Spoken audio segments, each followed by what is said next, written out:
அன்பு மக்களே, அப்போஸ்தலர் திருச்சபையிலிருந்து துமில. நான் அநேக வருடமாக சபை கூடுதலுக்கு போகிறேன், சபை ஆராதனைகளுக்கு போகிறேன், கிறிஸ்தவனாக இருக்கிறேன். ஆனாலும் கூட என்னால் ஆவிக்குரிய வாழ்க்கையிலே வளரவே முடியவில்லை. நான் இருந்த நிலையிலே இருக்கிறேன் அல்லது பின்மாற்ற ஜீவியத்திலே இருக்கிறேன் என்று நீங்கள் யோசிக்கிறீர்களா? இந்த செய்தி உங்களுக்கானது தான். பிரியமானவர்களே, நாம் ஆவிக்குரிய வளர்ச்சியிலே வளருவதற்கு முதலாவதாக நமக்கு தேவை வேத வாசிப்பும் வேத தியானமும். நீங்கள் கேட்கலாம், நான் தினந்தோறும் வேதம் வாசிச்சு விடுவேன் அப்படின்னு நீங்கள் சொல்லலாம். பிரியமானவர்களே, வேதம் வாசிப்பது மாத்திரமல்ல, நாம் கடமைக்காக வேதத்தை வாசிப்பது மாத்திரமல்ல, வேதத்தை தியானிப்பது, வேத வசனங்களை தியானிப்பது, நம்முடைய சிந்தையிலே நம்முடைய மனதிலே அதை நிறுத்தி நம்முடைய அன்றாட வாழ்க்கையிலே அந்த வேத வசனங்களை தியானித்து நம்முடைய வாழ்க்கையிலே ஏற்படுகிற சூழ்நிலைக்கு தக்கதாக அந்த வேத வசனங்களை நாம அதை பயிற்சி செய்யணும். அதுதான் நம்முடைய ஆவிக்குரிய வளர்ச்சியிலே நம்மை வளருவதற்கு முதற்படியாக இருக்கும். நாம் இந்த உலகத்தில் ஒரு குழந்தை பிறந்து அது வளர வேண்டுமானால் அதற்கு ஆகாரம் தேவை. அந்த சரீரம், அந்த குழந்தையின் சரீரம் நல்லபடியாக ஊட்டச்சத்தோடு வளர வேண்டுமானால் அதற்கு ஆகாரம் தேவை. அதுபோலதான் ஆவிக்குரிய வளர்ச்சியிலே நமக்கு ஆவிக்குரிய ஆகாரமாகிய இந்த வேத வசனம் தேவை. வேத புஸ்தகம் அநேக இடங்களிலே தேவனுடைய வசனத்தை ஆகாரமாக குறிப்பிடப்பட்டிருக்கிறதை நாம் கவனிக்க வேண்டும். இந்த ஆகாரம் இல்லாம நம்ம ஆவிக்குரிய ஊட்டச்சத்தோடு நாம் வளர முடியாது. அதனாலதான் வேதத்தை தியானிப்பது மிக மிக அவசியம். பிரியமானவர்களே, இரண்டாவதாக ஜெபமின்மை. நம்முடைய வாழ்க்கையில ஜெபிக்க பழகுவது மிகவும் குறைவா இருக்கிறபடினால் நாம் அநேக வேலைகளுக்கு நேரம் ஒதுக்குகிறோம். எனக்கு டைம் இல்லை என்று நாம் சொல்றோம். டைம் இல்லை என்று சொல்றோம். டைம் இல்லை என்று சொல்லுவது பொய். பிரியமானவர்களே, யாராகிலும் எனக்கு நேரம் இல்லை என்று சொன்னாங்கன்னா அது முக்கியமாக பொய்யா தான் இருக்கும். ஏனென்றால் மனிதனுடைய முக்கியத்துவம் அவன் எதற்கு கொடுக்கிறானோ அதற்கு நேரம் ஒதுக்குவான். நீங்கள் வேத வாசிப்புக்கும் ஜபத்திற்கும் நீங்கள் நேரம் ஒதுக்குனீர்களானால் அதற்கு நீங்கள் முக்கியத்துவம் கொடுக்கிறீர்கள் என்று அர்த்தம். இங்க நேரம் இல்லை என்ற பேச்சுக்கே இடம் இல்லை. நான் எதற்கு முக்கியத்துவம் கொடுக்கணும் அதற்கு நான் நேரம் ஒதுக்குவேன். அப்படியானால் உங்களுக்கு ஜெபிப்பதற்கு நேரம் இல்லை, வேதம் வாசிப்பதற்கு நேரம் இல்லை என்றால் நீங்கள் அதற்கு முக்கியத்துவம் கொடுக்கவில்லை என்று அர்த்தம்.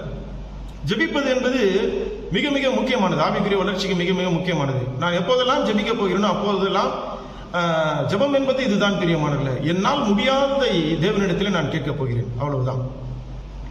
நான் ஆவிக்குரிய வாழ்க்கையிலே வளருவதற்கு என்னால முடியாது.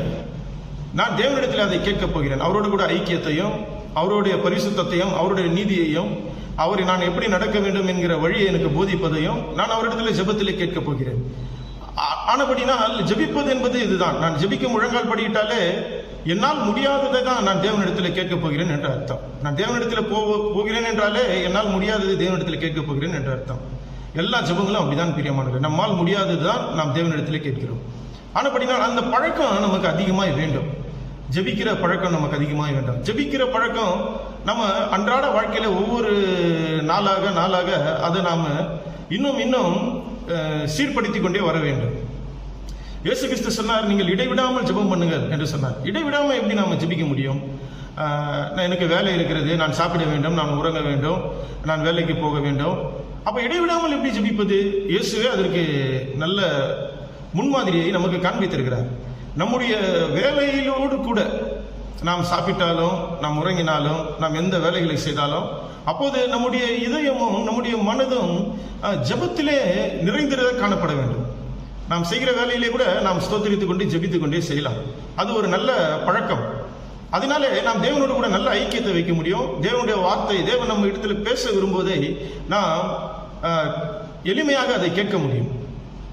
மூன்றாவதாக ஐக்கியமின்மை. பிரியமானவர்களே, ஐக்கியமின்மை. இன்றைக்கு அநேக சபை கூடுதலுக்கு போகிறார்கள். ஆனால் சபை கூடுதலுக்கு போகிறவர்கள் அப்படியே போய் நானும் சபைக்கு போய்விட்டேன் அப்படி என்று எழுந்து வந்து விடுகிறார்கள். பிரியமானவர்களே, வேதம் சபை கூடுதலை ஐக்கியம் என்று சொல்லுகிறது. அது சபை ஃப்ரெண்ட்ஷிப்புக்கான இடம் இல்லை, சபை ஃபெலோஷிப்புக்கான இடம். அங்கே ஸ்நேகம் பாராட்டுவதை விட முக்கியம் கர்த்தருக்குள்ளே சகோதரத்துவம் பாராட்டுவது. ஆம் பிரியமானவர்களே, அதுதான் சபை.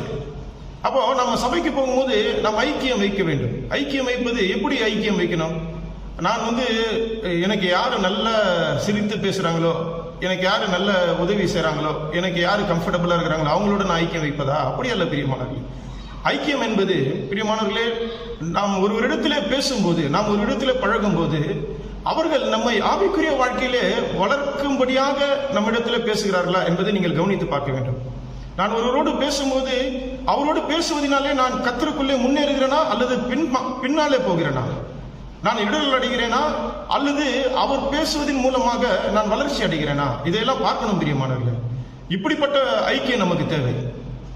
அந்த ஐக்கியம் நமக்கு இருந்தாதான் நம்ம ஒருவரோடு பேசும்போது நமக்குள்ளே வேத வசனங்களும் விசுவாச பிரமாணங்களும் பக்தி விருத்திக்குரிய காரியங்களும் நமக்குள்ளே உண்டாக வேண்டும். அப்படிப்பட்ட மனிதர்களை நீங்கள் சபை கூடுதலில் ஐக்கியம் வைப்பது மிக மிக நல்லது. ஐக்கியம் நிச்சயமா நமக்கு தேவை. ஐக்கியமின்மை தான் நம்ம ஆவிக்குரிய வளர்ச்சிக்கு மூன்றாவது காரணம். நான்காவது காரணம் பிரியமானவர்களே, பாவத்திற்கு எதிர்த்து நிற்கிற ஒரு மனது.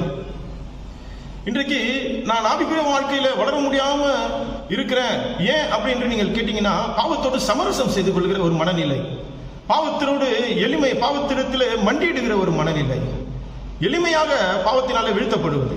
இல்லை பிரியமானவர்களே, நாம் பாவத்திற்கு எதிராக போராட வேண்டும், பாவத்திற்கு எதிர்த்து நிற்க வேண்டும். பிரியமான தேவனுடைய ஜனமே, நாம் பாவத்தோடு சமரசம் செய்து கொள்ளாமல் பாவத்தை எதிர்த்து நிற்கிற ஒரு வைராக்கிய ஒரு வாஞ்சை நமக்குள்ளே உண்டாக வேண்டும். இந்த 4 காரியங்கள், முதலாவதாக நான் சொன்னேன், வேத வாசிப்பு மாத்திரமல்ல, வேத தியானம். அது நம்முடைய சிந்தையிலும் நம்முடைய எண்ணத்திலும் எப்போதும் மனதிலும் அது நிறைந்திருக்க வேண்டும், வேத வசனங்கள் நிறைந்திருக்க வேண்டும். இரண்டாவதாக நான் சொன்னேன் ஜெபமின்மை. நீங்கள் தேவனோடு எப்போதும் ஜெபிக்கிறவர்களாக, தேவனிடத்தில் எப்போதும் உதவி கேட்கிறவர்களாக, ஜெபத்திலே நடந்தாலும் நின்றாலும் படுத்தாலும் உட்கார்ந்தாலும் ஒரு ஜெப சிந்தையோடு கூடிய ஒரு வாழ்க்கை, அதுதான் இடைவிடாமல் ஜெபிப்பது என்பது. அது இரண்டாவது பிரியமானவர்களே. மூன்றாவதாக நான் சொன்னேன் ஐக்கியமின்மை. ஐக்கியம் யாரோடு வைக்கணும்? உங்களை ஆவிக்குரிய வாழ்க்கையில யார் வளரும்படியாக உங்களை உற்சாகம் ஊட்டுகிறார்களோ, உங்களை தூக்கி விடுகிறார்களோ, உங்களுக்கு பக்தி விருத்தி உண்டாக, விசுவாசம் உண்டாக, உங்களை பரிசுத்த வாழ்க்கைக்கு ஒரு சேலஞ்ச் பண்றவங்களா இருக்கணும். அவங்களுடைய நடவடிக்கை மூலமாக அவர்களை பார்க்கும்போது உங்களுக்கு ஒரு சேலஞ்ச், நானும் ஒரு ஆவிக்குரிய வாழ்க்கையில நான் நல்லபடியில முன்னேற முடியும், இந்த அண்ணன் இப்படி இருக்கிறாரு, இந்த சகோதரன் இப்படி இருக்கிறாரு, இந்த சகோதரி இப்படி இருக்கிறாங்களே அப்படி என்று சொல்லி நான் முன்னேற முடியும். பிரியமானவர்களே, நான்காவதாக பாவத்தோடு எதிர்த்து நிற்கிற ஒரு மனநிலை, சமரசம் செய்து கொள்ளாமல் பாவத்தை எதிர்ப்பது, அதனோடு போராடுவது. இந்த 4 விஷயங்களை நாம் நம்முடைய வாழ்க்கையில தொடர்ச்சியாக கடைபிடிக்கும் போது நாம் கொஞ்சம் கொஞ்சமாக ஆவிக்குரிய வாழ்க்கையில முன்னேற்ற பாதையிலே கர்த்தர் நம்மை நடத்துகிறவராக இருக்கிறார். கர்த்தர் தாமே உங்களுடைய ஆவிக்குரிய வாழ்க்கையை ஆசீர்வதிப்பாராக, உங்களை மேலும் பலப்படுத்துவாராக. ஆமென்.